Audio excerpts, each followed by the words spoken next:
বড় মা। কথায় আছে, ধর্ম হোক যার যার, বড় মা সবার। বড় মা না চাইলে বড় মার কাছে কোনো দিন আসতে পারবে না।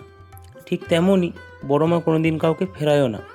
তাই আমি চলে এসেছি আজকে নৈহাটিতে বড় মার দর্শনে। আজকে এই ভিডিওতে আমরা দেখব নতুন নিয়ম অনুযায়ী কিভাবে পুজো দেবে, মন্দির কখন বন্ধ থাকে, কখন খোলা থাকে ইত্যাদি।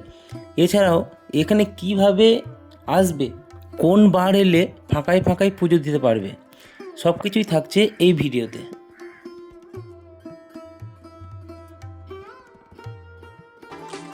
ঘড়িতে এখন বাজে সকাল 6টা, আর আমি এখন আছি আমার নিজের শহর আমোদপুর স্টেশনে। এখান থেকে ব্যান্ডেল যাওয়ার অনেকগুলো ট্রেন তোমরা পেয়ে যাবে। আমি যাচ্ছি বিশ্বভারতীতে। চলো, আমাদের ট্রেন চলে এসছে, দেখা হচ্ছে ব্যান্ডেল স্টেশনে। আর একটা কথা বলি কি, তোমরা যদি বোলপুর থেকে ব্যান্ডেল আসছো বা নৈহাটি যাওয়ার প্ল্যান করছো, তা তোমরা চেষ্টা করবে সকালের ট্রেনটা ধরা। কারণ হচ্ছে সকালের ট্রেনটা ব্যান্ডেল ঢুকে যায় প্রায় 9টা 2-3 মধ্যে। তো এখান থেকে যে লোকাল ট্রেনটা আছে 9টা 12তে, সেই ট্রেনটা তোমরা পেয়ে যাবে। আমি এখন পৌঁছে গেছি ব্যান্ডেল জংশনে। তো এখান থেকে আমরা নৈহাটি যাওয়ার লোকাল ট্রেন ধরবো।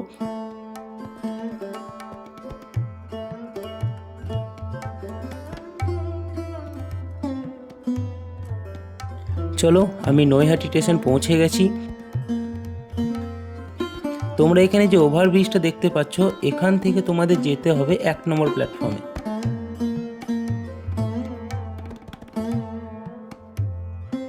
এক নম্বর প্ল্যাটফর্মের পাশে এই যে দেখতে পাচ্ছ এই গলিটা দিয়ে যে সোজা রাস্তাটা চলে গিয়েছে, মাত্র 5 মিনিটের রাস্তা, তোমরা পৌঁছে যাবে বড় মার কাছে। তোমরা যদি মনে করো অটো বা টোটো, সেটাও করতে পারো। অটো যদি করো মাথা পিছু 10 টাকা করে ভাড়া নেবে। তো একটু কাছেই, তো তার জন্যই আমি মনে করছি হেঁটে যাওয়াটাই বেটার।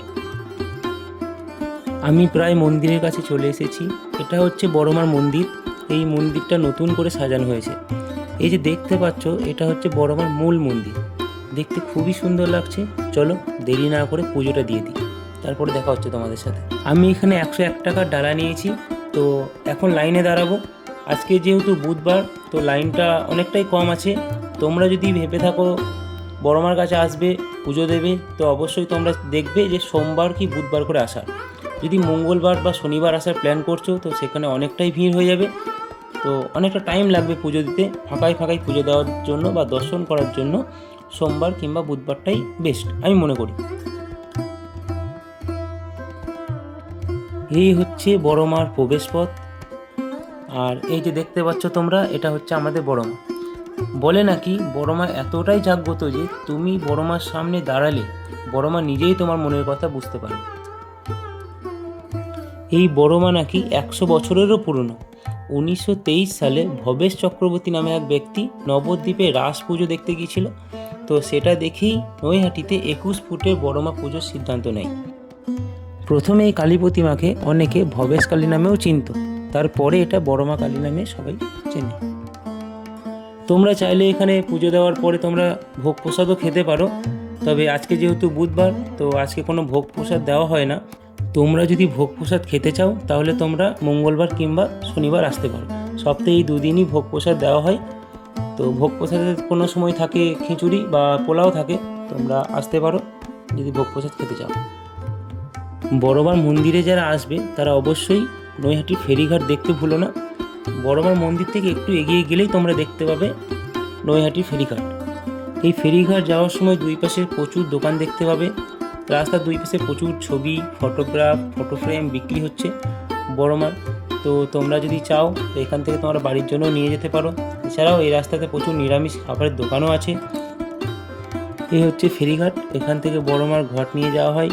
তো যারা দণ্ডি কেটে বড়মার কাছে যায়, তো এখান থেকেই দণ্ডি কেটে বড়মার কাছে যায়। দেখতে পাচ্ছ খুবই সুন্দর একটা জায়গা। তোমরা চাইলে বিকালে একটু গঙ্গার ধারে বসে টাইম কাটাতে পারো। তো চলো, আমি যাব এখন স্টেশনে।